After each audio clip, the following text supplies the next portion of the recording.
Breaking news from ESPN just right now. Jake Paul is set to fight Mike Tyson July 20th. Swear to God. Yep. Pull it up. Right now, ESPN. Look at that. Jake Paul, Mike Tyson set for July 20th on Netflix. Wow. On Netflix. On Netflix. Chael, can I Who's favored in that fight? Because I saw your podcast where you were talking about, was it Canelo? Yes. And how they're talking crap. They don't want to fight him. He's diluting the sport. The guy's bringing the most eyeballs to the sport. Absolutely. He's saving boxing. Question, Chael, this fight, is there a conversation beforehand with like a mic, with a Tyson, like, hey, don't kill this guy? Is that conversation had, or is it go for it? It wouldn't be that clear. They would use a different language, such as instead of calling it a fight, I actually don't see the word fight. They're doing this new thing where they call it exhibition. Exhibition, and right. The government, fighting and combat, MMA and boxing, it is the only sport anywhere except communist countries that is overseen by the government. I mean, when they took Saddam and his kids down, the first thing they did is free the soccer team. Only communist regimes oversee sport, except for the United States in combat. And the reason I bring that to you is it was just so corrupt, the government got involved. You cannot take it easy on a guy. I've heard Floyd try to say that before. I was carrying him for entertainment. Like, that's actually imprisonable. That doesn't happen. But they got this new scam where they're calling it an exhibition. They're selling tickets to an exhibition as opposed to a fight. So what the difference is it looks the same on TV. The commission that oversaw your other fights and even your co-main event gets up and goes in the back. They've now clocked out for the night. You have 3 other judges that are not licensed or real judges, and then you have an announcer just say the conclusion that they came to. The commission will not allow that to happen in the ring. So if you guys happen to see Mike Tyson and Roy Jones Jr., they brought him right outside the ring onto the ramp, and then I think it was a draw, and they raised both of their hands. Yeah, right. So that's the theatrics behind that, like that one-word exhibition versus fight. Fight is actually a legal term because it's overseen by the government. I just wanted to share that with you because this is very interesting. I was with Mike Tyson 1 week ago in Saudi Arabia, and I'm sorry for that name drop, but it was a big deal. Like, he's got an aura. When Mike Tyson walked in, I was going to interview him real quick for the PFL with ESPN. It was a real thrill for me. Guys, the first thing I thought is how lean he was. Yeah, he's ridiculous. Yeah, he's ridiculous. He's opened a gym in Saudi Arabia. I thought they just attached his name to it and he's really out smoking weed all day. But Francis Ngannou is claiming that he's training him. Mike is allegedly at that gym with Francis on a regular basis. I can't confirm any of that, but this is the story, the way they told it 1 week ago, and now all of a sudden you see this announcement. By the way, Mike's going to be 58 years old at this fight, and Jake's going to be 27. Wow. Holy crap, 30 years. And can Mike still beat Jake or no? At the 30-year difference, Jake gets the edge. Jake will beat him, but yeah, Mike could go with him. You think Jake's going to beat Mike Tyson, Chael? Yeah. Hey, Jake's the real deal. I mean, Chael, Mike Tyson. He's 60 years Mike old. Mike Tyson could be 188 years old, okay? Like Rocky Marciano and Coming to America. He's going to be, look at him now. Yep. And this is old footage. This is him training for Roy Jones, which I believe was 3 years ago. Yeah. But going off of what Chael said, Adam, I'm telling you right now, it's an exhibition. Yeah. If Mike does that to a Jake Paul, it's going to be ugly. Okay. Even at But let me ask this question. Right. Let's ask both scenarios. This is what you do professionally. So go both stories, okay? Fights scheduled for what day? July 20th? Okay, July 20th at midnight, stories written. Mike Tyson knocks out Jake Paul, okay? Midnight, July 20th, stories written. Jake Paul knocks out Mike Tyson. July 20th, midnight, decision, Jake. Decision, Mike, okay? Whatever. Which one is a bigger deal? Is it a bigger deal if Mike beats Jake Paul or Jake Paul beats Mike Tyson? So to use history as our trajectory to the future and to use Mike, Evander Holyfield. Some of the most famous fights ever, Mike versus Evander. But Evander fought a guy from MMA, Vitor Belfort, who was just a great fighter. But Vitor was not a boxer. He was good at boxing, but he wasn't a boxer. And they boxed roughly 2 years ago. It wasn't long after Tyson versus Roy Jones. And it was flat scary. Evander should not have been in there. He could not move. He couldn't move by the way of punches. He couldn't move offensively. They had shown some training footage of him, and the commission took massive heat for allowing this to happen. And the commission had to come forward. I think it was here in Florida, by the way. It was off the top of my head. Yeah, this was him, and people thought, okay, he's playing this for the cameras. He's playing slow. He's playing like he's learning these techniques. I thought it too. I mean, I look at him. He looks good. That's Evander Holyfield. I just saw Mike do it. Mike looked pretty good. I also thought that this was gamesmanship. And Vitor Belfort, who has never boxed, put him away so fast. Oh, wow. This is an Olympic gold medalist you're watching. Vitor, who had never done it, put him away so fast that it ended Vitor's career. They would not book him again. They labeled him like an elderly abuser. How dare you? How could you do this? Vitor never got another fight. Vitor's training. He's right What in a Florida. perspective. He couldn't get it. So that's just the thing that you deal with in fighting that Jake Paul will be up against. He'll get teased for taking this fight, for one. He'll get teased for that. He'll work himself through that. But, if he goes out there and cleans his clock, they're going to come down on him. They're going to come down on Jake. Yeah. Now, if Mike wins, what's the story? Like the greatest, unbelievable Mike Tyson. Yeah. Yeah. No, it'll really be something.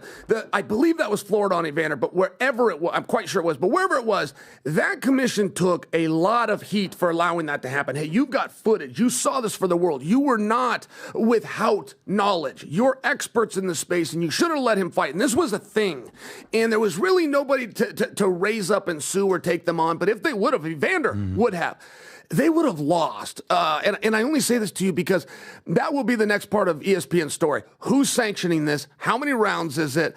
Is it licensed? What weight are they going to go? Mike Tyson's never fought anything but heavyweight. Jake Paul's never fought anything but 185 pounds. Most commissions will only let you move up one weight class. That would be a representative of 3 weight classes, which isn't legal unless you throw in this made-up word of exhibition. How old was George Foreman? And by the way, on his I last can't bang fight? on this too much in case ESPN's carrying it, right? Like, I got to do my job and sell it. But no, it's Netflix. Oh, it is wait. Netflix. Well, All right. George Foreman fought until, I want to say, his 50s. Yeah, won the world title. 49. Okay, so, but George Foreman, Mike Tyson, a lot of comparisons there. Big, badass dudes.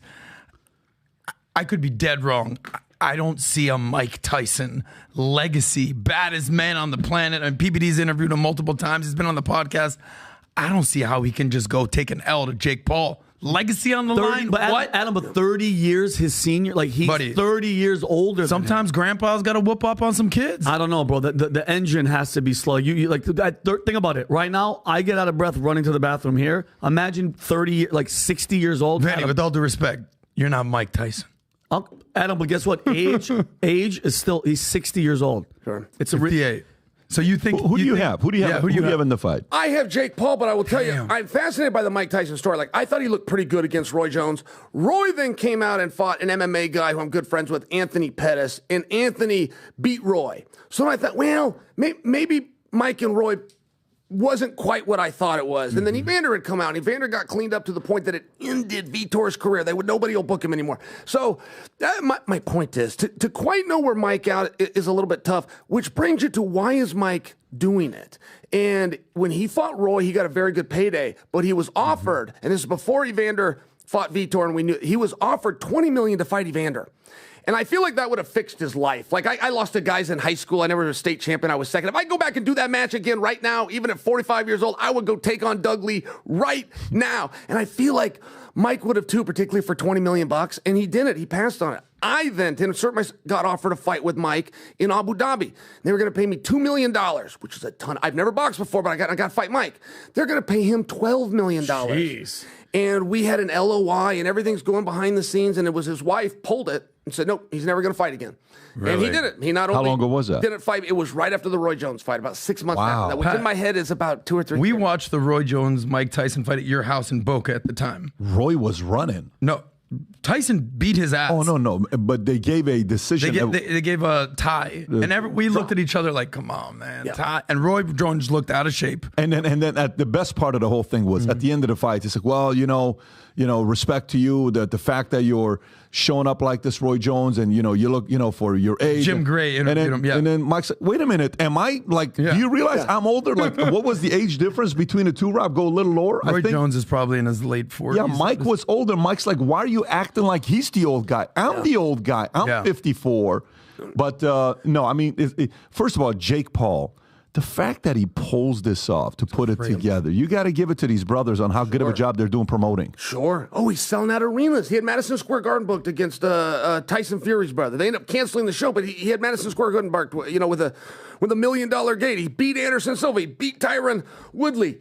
I mean, He can box. He's a very hard worker. I even wondered to give him credit. Like, where does he find the time? I mean, it takes a long time to be in shape to do something like that, particularly for 8 or 9 or 10 rounds, which is what he fought Nate Diaz for. And where does he have that time? He appears to be very busy. He does a lot of stuff like this, and he's got his hand in a few things. And you have to put those hours in.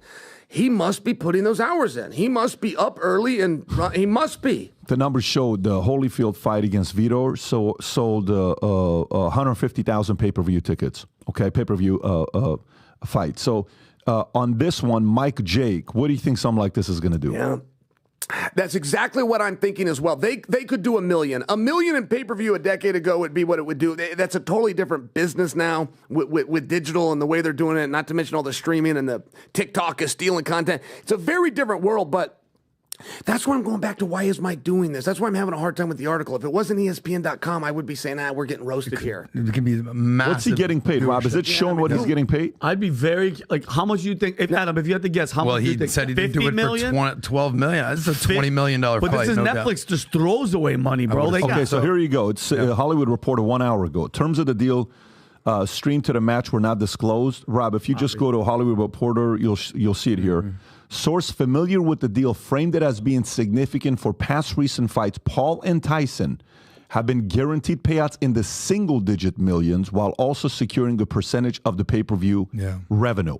So, I mean, that's single digits is definitely not going to be $2 million. Could it be $5 to $9 million? Okay, and then if you're able to promote it and drive it. Percentage of revenue. That's the big one right there. Jake knows how to do it. Jake knows how to sell and... fully agree. But Pat, it's on Netflix. So how's it pay-per-view if it's on Netflix?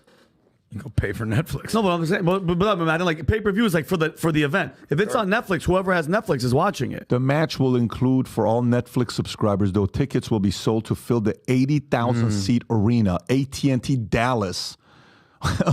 In Texas. There will also be a co-main event and undercard bouts. Go a little low, Rob. And they're going to use a pay-per-view model as well with Netflix. Mike Tyson, one of the biggest icons, Jake Paul, and gives on Saturday, July 20, pure drama in Texas. Okay, he's promoting it. The boxing match is significant expansion. Netflix's live sports strategy. The streaming giant inked a 10-year deal with WWE valued at $5 billion in January, but executives noted that at the time that WWE blurs the line between sports and entertainment. Instead, Mike Tyson, Jake Paul is a little closer to Netflix Slam, which saw tennis star Carlos Alcaraz against Nadal face off in Las Vegas this past weekend, or the Netflix Cup, which was very interesting direction Netflix is going. Yeah. Good for them.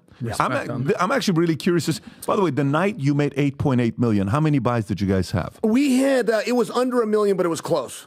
We called it 1 million. If you ever hear me tell the story, but it wasn't. But it was just under. It was 936. It was something along these lines. Well, one more thing, Chael, with... You kind of went who Jake has fought in the past.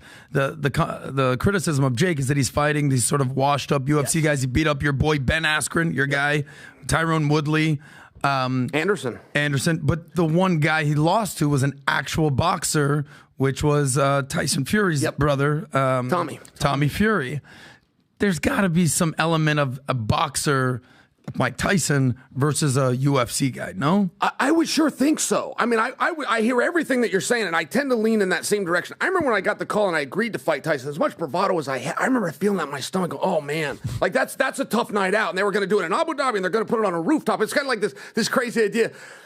I would tell you what, I wasn't showing up except for the money. I mean, I had that, man, he goes to the body, and he goes, and I called my coach. I said, can I beat this guy? And he said, man, he's 50 years old. We'll whip this guy, champ. Let's get to work. But I wasn't necessarily feeling that inside. So I tend to lean towards you, that it is a sport, that there is a science, that experience does matter. I didn't think he looked that bad against Roy. But then when Roy went on and lost to, a 145-pounder and Evander ended up getting beat, I thought, well, maybe I got to look at that again. I don't know. Everything about this surprises me. They're not going to fill up 80,000. That's just simply not. This is a neat story. The fact that Patrick's covering is probably the biggest press they're going to get, because Mike's not going to help him. He's not going to jump in there, pitch in, and start doing media tours. That's never what he's done. And how's Jake going to tell the story? He's going to get the same criticism he always has, that you're fighting this older guy without experience. Jake had a fight on Saturday. Mike had a fight, which we're discussing, was either 2 or 3 years ago, and none of us can seem to remember. And before that, it was a career ago. So I'm just saying, like, this is not a massive fight. What I'm most interested in is the Netflix component of it. Saudi Arabia is throwing that kind of money that could get Mike's attention. You know, they flew him out for the show that I told you I was at a week ago just to be there. And I would imagine that was a pretty healthy ticket. You probably had to fly in private. And my point is, if they're not the ones funding it, and we don't know for sure what pay-per-view is going to do, and nobody's selling no fight is selling 80,000 seats, I don't know where this money's coming. I'm a little surprised that Mike wouldn't go beat me up on a rooftop. Is the fight? Where is the fight? For more. Dallas Cowboys. Okay. This is AT&T. So if 80,000, you need a storyline and a conflict, right? How is Jake going to be able to spin this storyline and a conflict? Okay, so how would you do it? You get this. You have to sell this ticket. You're about who, what, when, where, why. How would you take this angle if you're Jake? This is a very tough one. Here's what most promoters do is what we're seeing right here versus what Dana White does. Dana White for one night will make less money, but it will always be a play into something else. He will not put on a fight that doesn't have at least a what if that he can then parlay into a next fight. He will always have a story. If it's not for a championship, it's got to be a personal feud. If it's not a personal feud, it's got to be a contendership. Like, there's rules to it.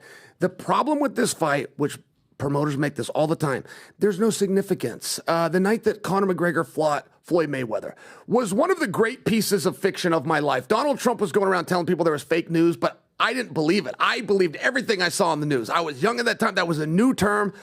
I called the fight, and we had to tell the world it was sold out. I'm standing in the arena, and it's not even close to sold out. Like, this was one of the worst pieces of business, Conor versus Floyd, but it was advertising. This guy got $100 million, and this guy they might have, but somebody got their ass kicked. That fight did not do very well. One of the problems going into this fight when they had the protections, they had no grudge. There was no title. It wasn't for a ranking. Conor wasn't coming back. He wasn't even under contract. It became a problem. They thought that UFC and the boxer would say, it ended up that it didn't. They created a belt.